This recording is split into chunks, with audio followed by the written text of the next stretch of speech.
Hello there. This one is called Loving My Devices. So, one of the things that I like to refer to now and again is the magic in everyday life. And we think about the human body being made of hundreds of billions of cells. We think about that number being appropriate for the number of stars in the galaxy that we inhabit. So here's another one.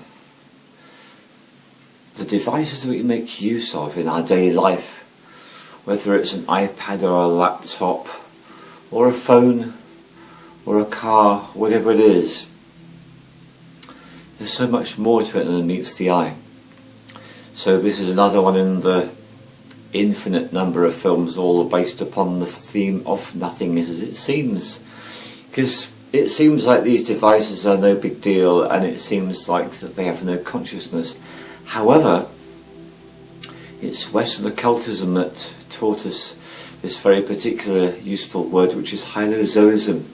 And hylozoism reminds us that everything, from the tiniest atom to the greatest galaxy, is sentient, is alive.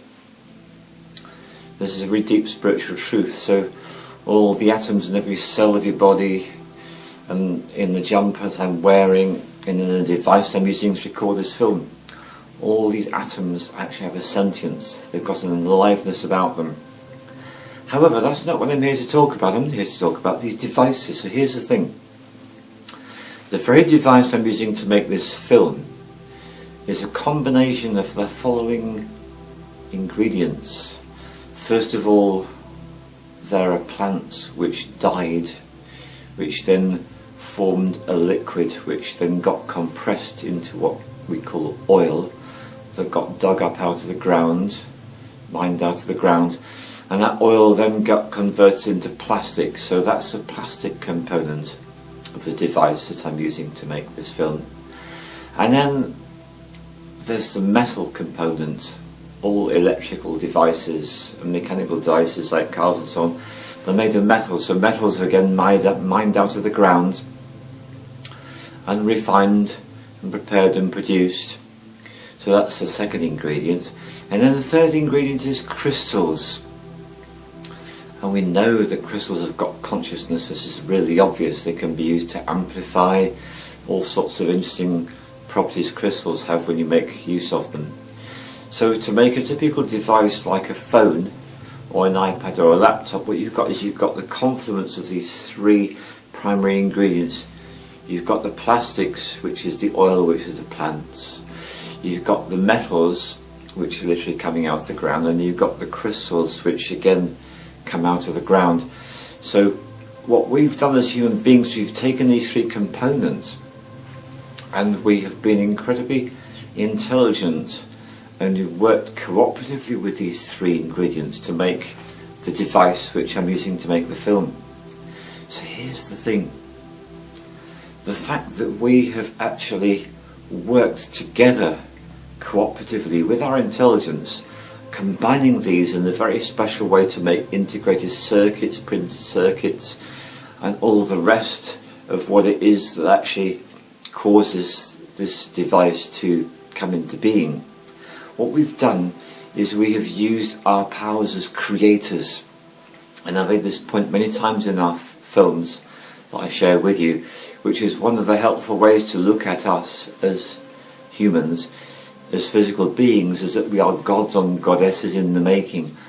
And one of the ways you define a deity is the ability to create. That's what a deity is. A deity is a being that creates beings. And so this is something that we do. We are in the process of bringing these various minerals into an organised form, and we then apply electricity to it. Again, the battery is using all these different mineral and plastic components. So this is giving a life to the device, and you switch the device on, and the device has this capacity to do all these things. So here's my point. And it links into what the ancient mariners did. All the ancient mariners used to give their ships a name. And indeed some people who drive vehicles give their vehicle a name too. So that's something that's picked up in the modern time. And I know of someone who experiences a profound disability, which is to do with being deaf and being blind. And that combination of blindness and deafness, for them, there's something wonderful about having an iPhone, because the iPhone has got Siri. And so for this person, she regards this iPhone, that's the name of the iPhone, it is Siri, because she asks Siri questions and Siri answers her in a way she can comprehend without being able to see.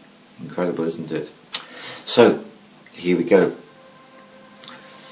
I refer to the writer Ramsay Jukes. So Ramsay Jukes is a Western magician, and he's written books about this subject, and it's thanks to him that it brought my awareness, which is something I want to share about the subject. So the idea is this: because these devices are created by us intelligently using our abilities, and because these devices are making use of binary code to perform all these functions, it means that the ability to act in that way is a form of consciousness. And so if you project beneficial thoughts to a device, that actually is a way of you harmonizing with that device. And because that device experiences a level of consciousness, this benefits it, and in turn this benefits you. So this is why I love my devices, because I'm in awe and in gratitude about what they're capable of doing. It seems amazing to me that literally oil and metal and crystal can be combined together to enable me to communicate with you all over the world. And that's like the mundane everyday magic is so easy to take for granted about. So I like to take that step back and say, hey, isn't that amazing? So I love my devices because they enable me to communicate with you. And I love communicating with you. So thank you very much, everyone.